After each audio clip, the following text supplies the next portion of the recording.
Este programa es una presentación de Iglesia de Cristo, Ministerios Alfa y Omega, Nueva York, proclamando el que es, y que era, y que ha de venir, el Todopoderoso. Su poder también nos dio. Presentar lo que Juan escribe para que creyéramos que Jesús es el Cristo, el Hijo de Dios, y que al creer en Él tengamos vida en su nombre. Lo dice claramente en el capítulo 20.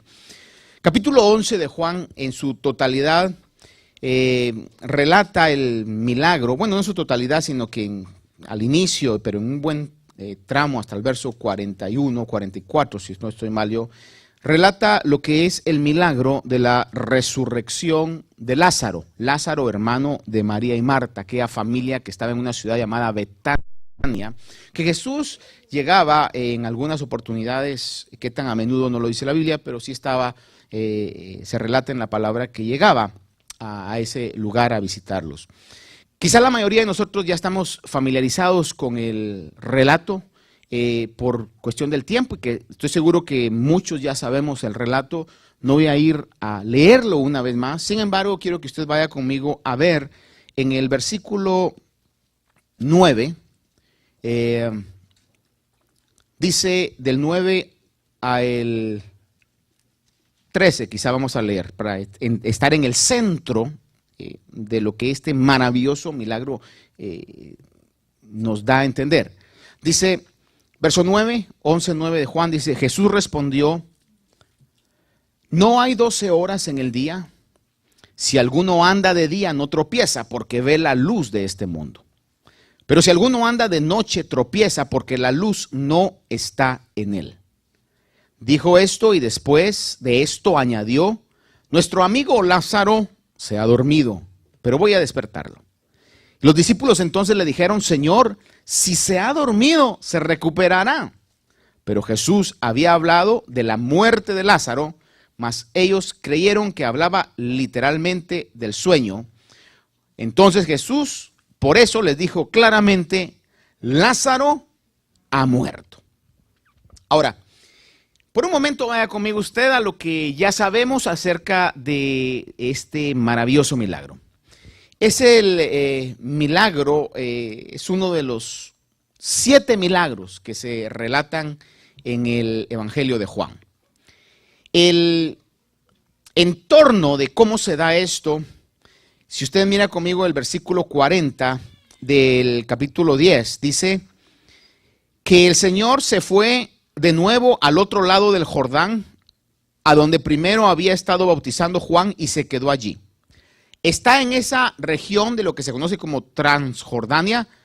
Ahí está Jesús, se había retirado de Jerusalén, básicamente porque lo querían matar, lo querían apedrear. Y porque sin duda alguna en la agenda de Dios Padre tenía que retirarse por un momento. Entonces está alejado de Jerusalén. Betania, según lo que Juan dice, quedaba alrededor de 3 kilómetros de Jerusalén. Entonces Betania estaba cerca de Jerusalén. El Señor se va de Jerusalén y se va a la región donde Juan había estado bautizando, y allí se encuentra cuando lo mandan a llamar porque Lázaro estaba enfermo. Le digo que es el 7º milagro que es detallado o es relatado aquí en el Evangelio de Juan. El primero que vemos es el milagro que el Señor convierte el agua en vino en las bodas de Caná. Está en el capítulo 2, luego la curación del hijo del oficial del rey en el capítulo 4, luego también está la curación del paralítico, que se supone que es paralítico, pero no dice exactamente cuál era la enfermedad, el punto que estaba tendido en aquel estanque de Betesda. Luego también está la multiplicación de los panes y los peces, maravillosa multiplicación. Con unos pocos panes y peces el Señor alimenta a esa cantidad de miles. También camina sobre el agua. Es un milagro que no lo trate usted de hacer, a menos que realmente sea de Dios, ¿verdad? Y el último, antes de entrar a lo que es el milagro de Lázaro, es la curación de aquel ciego de nacimiento, que le echa barro en los ojos y le dice, ve y lávate en el Siloé. 6 milagros maravillosos, cada uno de ellos maravilloso. Pero el séptimo, diría yo que excede en grandeza y en magnitud a todos los demás. ¿Por qué excede? Porque hay una serie de detalles tan importantes en este milagro. Y el Señor está en el final cronológicamente de su ministerio. Este fue uno de los últimos milagros que literalmente Jesús hizo antes de concluir su ministerio. Después de esto, regresa a Jerusalén solamente para entrar en la entrada triunfal, que es la entrada que es antes de la crucifixión. En otras palabras, el milagro de Lázaro está cerca del final del ministerio. Jesús, voy a decir yo, escoge o hace este milagro porque en la agenda de Dios estaba que tenía que hacer ese asombroso milagro de la resurrección de Lázaro. Había realizado otras resurrecciones anteriormente. Por ejemplo, el hijo de una viuda que se conoce como el hijo de la viuda de Naín porque la viuda era de esa región. También había resucitado a la hija de Jairo. Pero sin embargo, esas resurrecciones, por ejemplo, en la resurrección del hijo de la viuda de Naín, él mira que van en el cortejo fúnebre hacia el cementerio, la madre está devastada, tiene compasión de la madre, se acerca al féretro y el hijo se levanta. Es decir, que acababa de morir este muchacho. En el caso de la hija de Jairo, Jairo lo mandó a llamar porque no creyó que su hija había muerto. Manden a llamar a Jesús para que llegue a mi casa, porque mi hija está gravemente mal. Pero en el camino surge aquella mujer que tenía un padecimiento de un flujo de sangre, interrumpe el caminar de Jesús y de repente le dicen a Jairo, ya no molestes al maestro porque tu hija ya murió. Y vienen las maravillosas palabras de Jesús que le dice a Jairo, no temas, cree solamente. Llega, están todos llorando, están haciendo lamentación. Él saca a todos, entra nada más con Jairo, su esposa, él, y dice, no muere, no ha muerto, sino que está dormida. Y dice el relato que se rieron de él, se burlaron de él. Sin embargo, resucita a la niña. Pero estas dos resurrecciones eran de muertes recientes. Sin embargo, cuando hablamos de Lázaro, estamos hablando de un muerto que tenía ya 4 días de haber fallecido.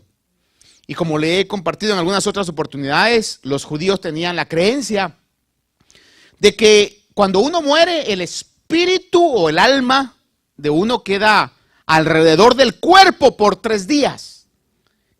Como que no está decidida si ya se tiene que ir o no se tiene que ir. Entonces, una resurrección de 3 días era como dudosa, como diciendo, saber si realmente fue una resurrección o el alma no era su tiempo.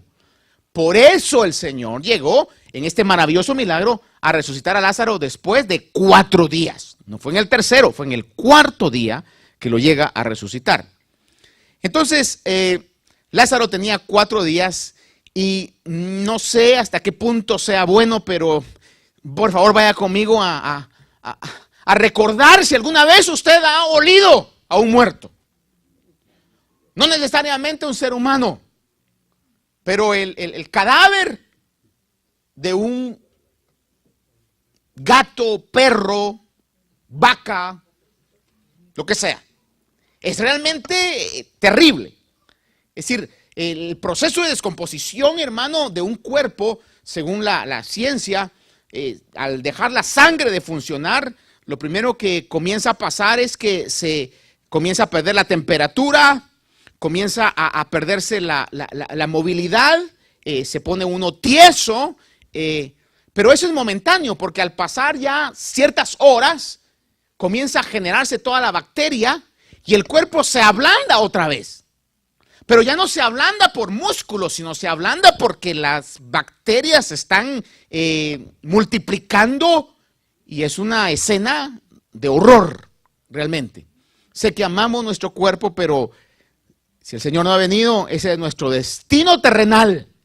Por eso lo más maravilloso es poder preocuparnos de lo interno. Pablo decía, aunque este hombre exterior se deteriora, el interno se renueva día con día.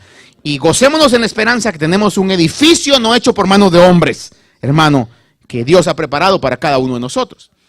Entonces, 4 días, por un momento yo quisiera que usted viera que cuando el Señor habla en el capítulo 11, verso 39, que les dice a María de Marta, quitad la piedra. Marta, dice el versículo 39, la hermana del que había muerto le dijo, sin ninguna pena, whatsoever, le dice, Señor, ya lleve. Esas son las palabras que la Biblia dice. Ya huele mal, pero huele mal se queda corto. Ya lleve. Quizás algunos de nosotros hubiéramos sido mucho más pesados. Ya apesta. Es una cosa terrible. Ya lleve, porque hace 4 días que murió. Otro punto interesante es que cuando el Señor oye, porque fíjese que le mandan a decir a Jesús, te mandan a llamar de Betania, y a quien tú amas, a Lázaro, está enfermo. Y cuando el Señor oye que Lázaro estaba enfermo, dice que se tardó. Versículo 6 del capítulo 11 dice, cuando oyó pues que Lázaro estaba enfermo, entonces se quedó no 2 horas más, no 10 horas más, no un día más, se quedó 2 días más. Qué maravillosa demostración de amor, ¿verdad? Está enfermo y él dice, qué bueno, me voy a tardar 2 días más. ¿Por qué razón? Porque el milagro tenía un propósito que iba más allá que Lázaro mismo.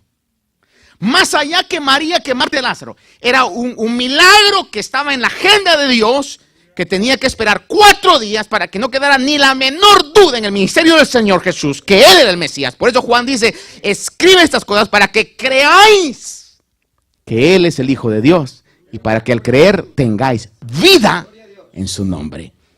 Entonces se tarda 2 días más, según lo que dice versículo 6, cuando oyó que Lázaro estaba enfermo, entonces se quedó 2 días más en el lugar donde estaba. Y según la distancia de donde él estaba a donde estaba Lázaro, era una distancia de alrededor de un día. En otras palabras, 2 días más un día de camino, 3 días. En otras palabras, lo mandaron a llamar hoy, pero iba a llegar hasta el martes, porque en la agenda de Dios así estaba. Otro punto interesante en medio de la historia que quizás ya la conocemos nosotros, es que dice la palabra que Jesús amaba a Lázaro. Porque cuando lo mandaron a llamar le dijeron, Señor, a quien tú amas está enfermo. Fíjese que la palabra que se utiliza para ese amor es la palabra fileo, que es un amor de amigos. Y me llamó mucho la atención ver que algunos dicen que la palabra amigo viene de amor. En otras palabras, cuando alguien tiene un amigo es porque tiene amor hacia esa persona. No puede haber una amistad sin un amor. Obviamente estamos hablando de un amor filial, un amor fileo, un amor donde nos llevamos bien, disfrutamos el tiempo, la conversación, etc. Y dice que el Señor amaba a Lázaro. Ahora, una de las cosas maravillosas que podemos ver aquí, y lo podemos ver en el versículo 4 del capítulo 11, es que dice que cuando Jesús lo oyó que estaba enfermo Lázaro, dice esto, esta enfermedad no es para muerte. Sin embargo, él murió, pero Jesús dijo, no es para muerte, sino para que la gloria de Dios, para que el Hijo de Dios sea glorificado por medio de ella.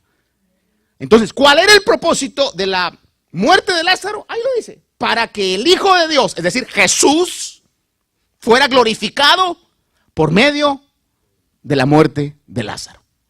Eso lo dice claramente el pasaje, el relato. El propósito de esa enfermedad era para la gloria de Dios. Ahora, sucedía algo. En Jerusalén lo querían matar. Les recuerdo que en el capítulo 8, verso 59, dice, entonces tomaron piedras para tirárselas, pero Jesús se ocultó y salió del templo. Lo querían matar a pedradas. capítulo 10, verso 31, dice, los judíos volvieron a tomar piedras para apedrearle. En otras palabras, el regresar a Betania, que estaba cerca de Jerusalén, implicaba que estaban poniendo su vida en peligro.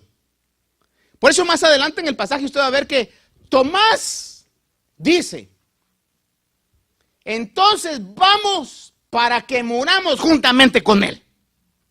Y con todas las características malas que se le han atribuido a Tomás por haber dudado, en medio de todo pues fue fiel, porque no dijo pues vayan ustedes, sino que dice vamos pues que nos maten a todos. Si nos matan a todos ahí vamos a parar todos. Entonces regresar a Jerusalén, a esa región, era algo que implicaba un riesgo. Por eso los discípulos creían que su regreso a Judea podía resultar en la muerte de él y la muerte de todos ellos. Era algo realmente que requería mucho valor. No porque ellos pensaran o hubieran recibido amenazas anónimas, sino porque literalmente lo querían apedrear. Si la primera vez se les escapó de una u otra manera, diría yo no se escapó, sino que Dios lo libró milagrosamente, pero realmente lo querían apedrear, lo querían matar. A él y a todos los que estaban asociados con él. Pasaje importante que veo acá, capítulo 11, versículos 9 y 10, dice, Jesús respondió, lo que leímos, dice, mire quizá para que comprendamos mucho más esto, el versículo 7 dice, luego después de esto dijo a sus discípulos, vamos de nuevo a Judea, y miren los discípulos, le dijeron, Rabí, hace poco que los judíos procuraban apedrearte y vas otra vez allí. Ahí puedo ver yo como que están diciendo, o sea, podríamos resumir esto en una palabra que utilizan mucho acá. Come on. O sea, ¿qué más quieres para saber que ahí es una zona de alto riesgo? Y lo que Jesús responde tiene un significado muy importante. Por eso quiero que lo lea conmigo, verso 10 una vez más. 9 y 10. Jesús respondió, dice, ¿no hay 12 horas en el día? Si alguno anda de día no tropieza porque ve la luz de este mundo. Pero si alguno anda de noche tropieza porque la luz no está en él. Fíjese que utiliza esta expresión para dar a entender que mientras estuvieran en la voluntad de Dios, que eso significa el día, mientras yo esté en la voluntad de Dios, no voy a tener impedimentos ni tropiezos. Dios me va a librar. Por eso yo lo ponía como una nota a mi propia vida en esta meditación y decía, qué importante es estar en la voluntad de Dios. Qué importante es estar en la voluntad de Dios. Decía mi pastor tiempo atrás, cuando estamos en la voluntad de Dios y si Dios nos dice, vende ice cream, en enero en Nueva York se le van a vender en la voluntad de Dios. Pero fuera de la voluntad de Dios, hermano, estamos desprotegidos. Por eso el Señor les dice, tranquilos, en otras palabras, todavía estoy protegido. Podrán querer matarme, podrán querer apedrearme, es más, podrán querer llevarme a la cruz, pero mientras el Padre no dé el ok, nothing is going to happen.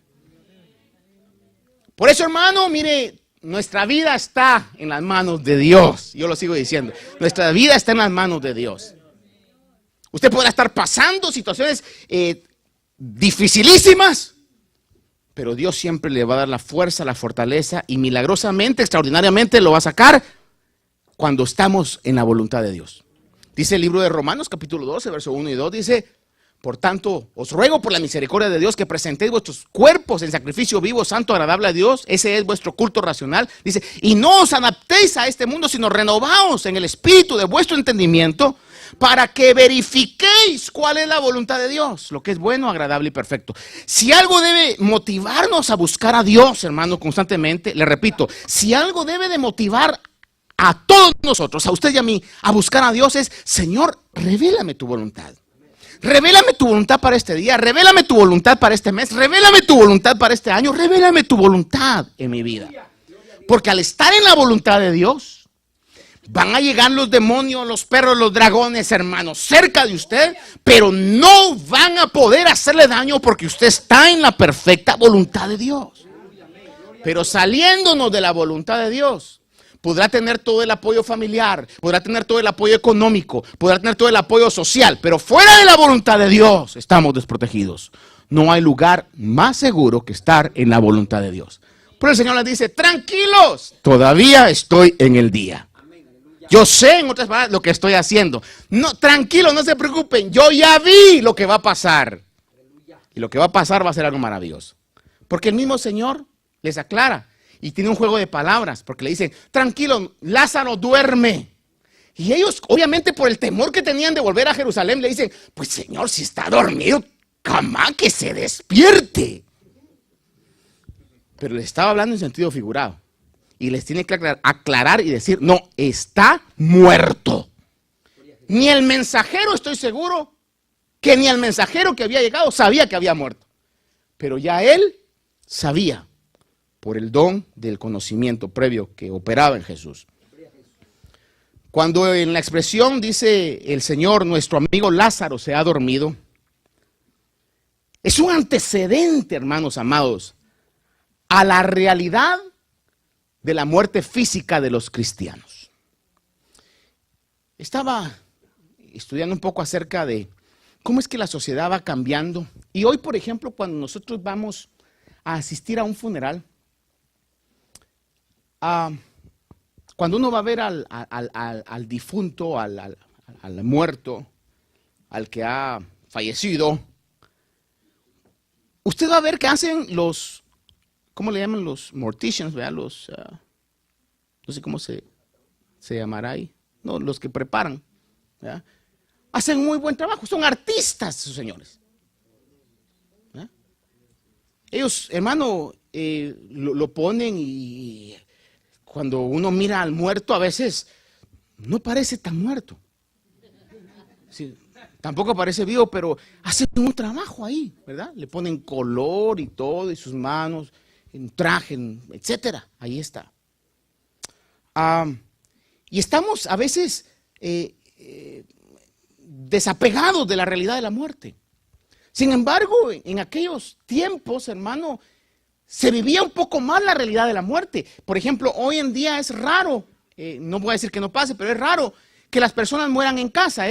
Lo más común es que mueran en un hospital, en algún lugar de ese índole, y estamos desatendidos de eso.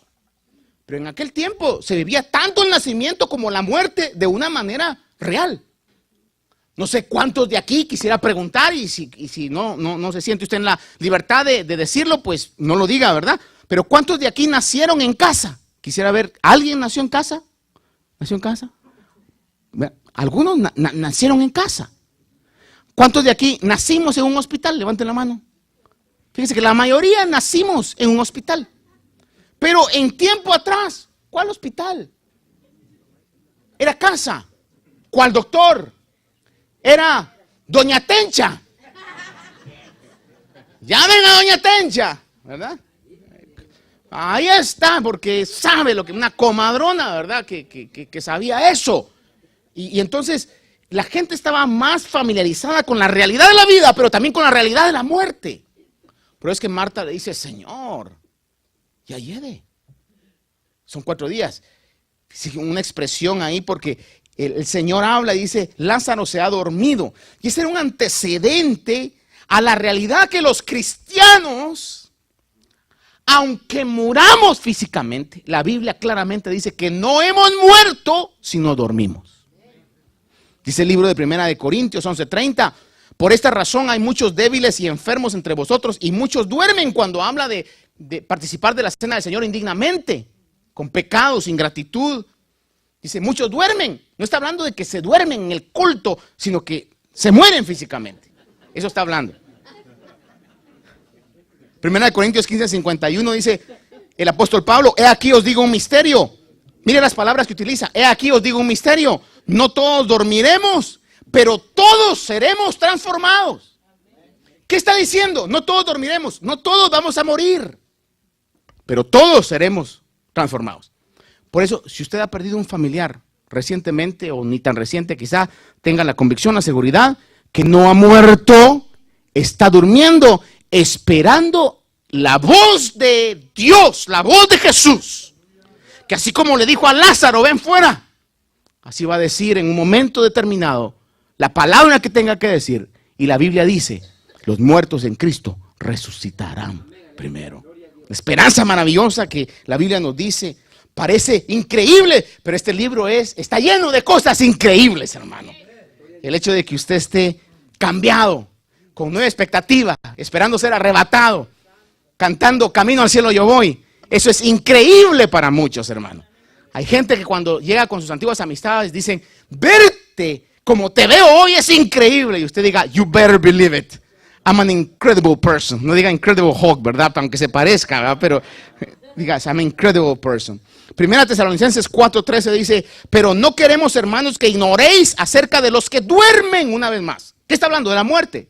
Y le llama el apóstol Pablo, duermen, sueño.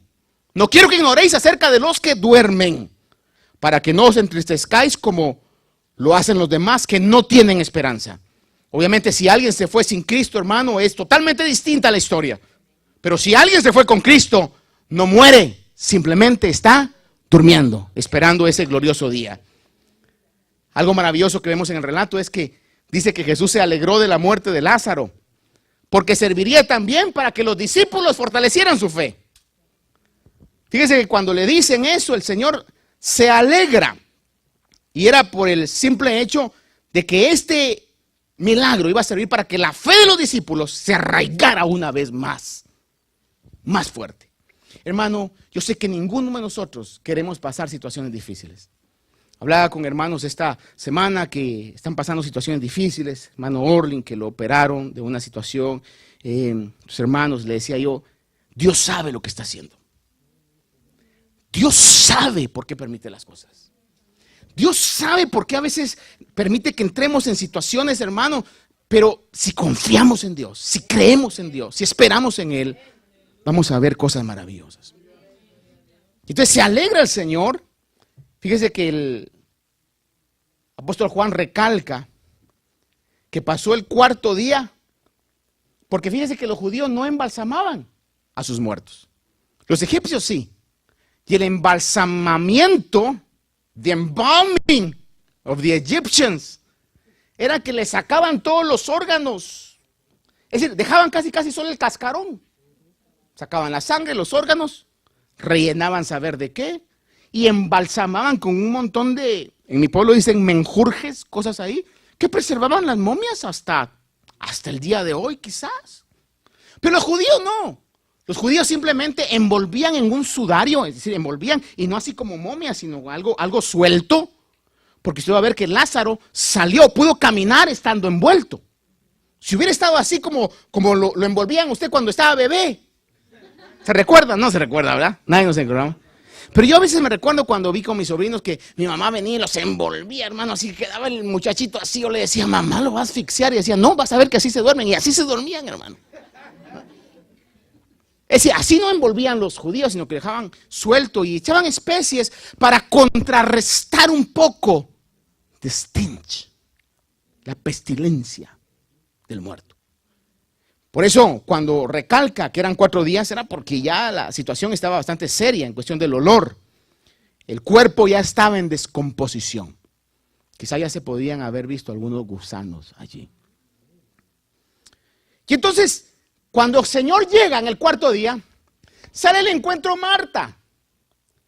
Fíjese que Marta llega, y vamos a ver aquí, si quiero que vea usted conmigo, en el versículo número 20. Dice, entonces Marta, cuando oyó que Jesús venía, fue al encuentro, pero María se quedó sentada en casa. Y Marta dijo al Señor Jesús, si hubieras estado aquí, mi hermano no hubiera muerto. Aún ahora yo sé que todo lo que pidas a Dios, Dios te lo concederá. Y Jesús le dice, tu hermano resucitará. Y le dice Marta, yo sé que resucitará en la resurrección del día final. Jesús le dijo, yo soy la resurrección y la vida. No le dijo, yo tengo resurrección. Le dijo, yo soy la resurrección y la vida. Por eso me impresiona que cuando llegaron al huerto de Getsemaní a querer agarrar a Jesús, y preguntan, ¿quién es Jesús? Y él responde, yo soy. Dice que todos cayeron por la maravillosa expresión de la realidad del Dios al cual servimos. Él es el eterno presente. Nunca ha sido, nunca dejará de ser, siempre ha existido todo el tiempo. Yo soy. Y le dice en el verso 26, todo el que vive y cree en mí no morirá. Le dice, ¿crees esto? Y él le dijo, verso 27, dice, yo he creído que tú eres el Cristo, el Hijo del Dios, el que viene al mundo. Y habiendo dicho esto, dice, llamó a su hermana María diciéndole en secreto, el maestro está allí, te llama. Bueno, llega María, usted sabe, pero el punto que quisiera marcarle es que dice, si no estoy mal yo, en el versículo número 33 dice. Y cuando Jesús, verso 32 dice, cuando María llegó a donde estaba Jesús, al verle, se arrojó entonces a sus pies diciéndole, Señor, si hubieras estado aquí, mi hermano no hubiera muerto. Y cuando Jesús la vio llorando a María, dice, y a los judíos que vinieron con ella llorando también, se conmovió profundamente en su espíritu. Y dice, y se entristeció. Ahora, le voy a garantizar algo. No se entristeció por Lázaro, porque él sabía que Lázaro iba a resucitar. ¿Sabe por qué? Yo creo, comparto lo que algunos comentaristas comparten. ¿Por qué es que Jesús se entristeció? Porque se dio cuenta de la realidad de la muerte como fruto del pecado. Se dio cuenta de la realidad de la separación eterna cuando no se tiene a Cristo. Dice que está llorando, y hay algo muy interesante ahí, porque en el verso 35 aparece el pasaje más corto de la Biblia, 11:35 de Juan. Dice, Jesús lloró. Por si no se sabe ningún versículo, este versículo le garantizo que nunca se le va a olvidar. Jesús lloró, 2 palabras. Juan 11:35, Jesús lloró. Pero los 2 llantos son 2 palabras griegas distintas. El llanto de María, la palabra griega para el llanto de María es un llanto de tormento y de desconsuelo. Y en alta voz, como cuando alguien llora por un muerto, hermano, desconsoladamente. Sin embargo, dice que el llanto de Jesús usa otra palabra griega que es un llanto donde las lágrimas se le salen. Se conmovió profundamente y sus lágrimas se salieron por la situación de la realidad del pecado. Ahora déjeme ir para avanzar en el tiempo y llegar al milagro mismo. Realmente el propósito era que el Señor fuera glorificado. Verso 41 y 42 dice, cuando el Señor le dice, ¿dónde lo pusiste? Y ahí yo creo que la mezcla de emociones estaba conmovido en su espíritu, entristecido, y comienza a preguntar, ¿dónde lo pusisteis? Verso 41 dice, entonces quitaron la piedra. Ponían la piedra porque querían proteger a los muertos de personas que llegaban a robar algunas situaciones con los cadáveres, quizás las especies que le ponían, o si algunos quizás los enterraban con algunas posesiones, no sé, pero quizás otra forma era por los animales, para que no entraran y devoraran el cuerpo. Ponían una piedra grande, que no era fácil de mover. Dice, entonces quitaron la piedra, Jesús alzó los ojos a alto y dijo, Padre, te doy gracias porque siempre me has oído o siempre me oyes. Y dice, yo sabía que siempre me oyes, pero dije esto por causa de la multitud que me rodea, para que crean, una vez más, recalca el propósito del Evangelio de Juan, para que crean que tú me has enviado. La grandeza de este milagro era para verificar una vez más la persona de Jesús como el Mesías. Y luego entonces viene el grito que le dice, Lázaro. Fíjese que la palabra griega también para eso es una expresión donde grita en alta voz. Es decir, fue una voz con fuerza, con autoridad. Dice, Lázaro, ven fuera. Decía alguien por ahí, estudiando sobre esto, que si el Señor no hubiera dicho, Lázaro, sino solamente hubiera dicho, ven fuera, de repente se levantan todos los muertos. Tuvo que ser específico para decir, Lázaro, solamente Lázaro. Y Lázaro sale. Viene el día, amados hermanos, donde no solamente van a decir Lázaro, sino la voz del Señor se va a cumplir.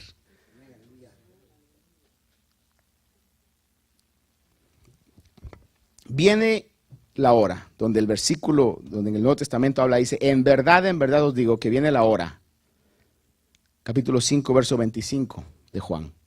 En verdad os digo que viene la hora, y ahora es, cuando los muertos oirán la voz del Hijo de Dios. Y los que oigan, vivirán. Porque así como el Padre tiene vida en sí mismo, así también le dio al Hijo tener vida en sí mismo. Y le dio autoridad para ejecutar juicio, porque es el Hijo del Hombre. No os admiréis de esto, porque viene la hora en que todos los que están en los sepulcros oirán su voz y saldrán los que hicieron lo bueno a resurrección de vida y los que practicaron lo malo a resurrección de juicio. Esto es el mensaje más importante que jamás nosotros hayamos escuchado. Así como el Señor dijo enfrente de esa tumba, Lázaro, ven fuera. Un día la palabra dice que Él va a venir con voz de mando, con voz de arcángel y con trompeta de Dios. Y esa voz de mando va a dar la orden para que los muertos en Cristo resuciten. Pero luego va a venir el tiempo donde Él también va a dar la orden, porque dice la palabra claramente que Dios le ha otorgado todo el juicio al Hijo. Donde Él va a decir que todos los muertos resuciten. Y todos los muertos, sea donde sea que estén, van a volver a la vida una vez más. 4 días de muerto, descompuesto. Y en ese momento comenzaron a ser regenerados cada uno de sus órganos. Y el hombre salió a la vida. Qué milagro más maravilloso. Y sigue evidenciando que Él es el Hijo de Dios. ¿Cuántos creen en Él? Gloria a Dios. Padre bueno. Maravilloso Dios. Yo sigo maravillado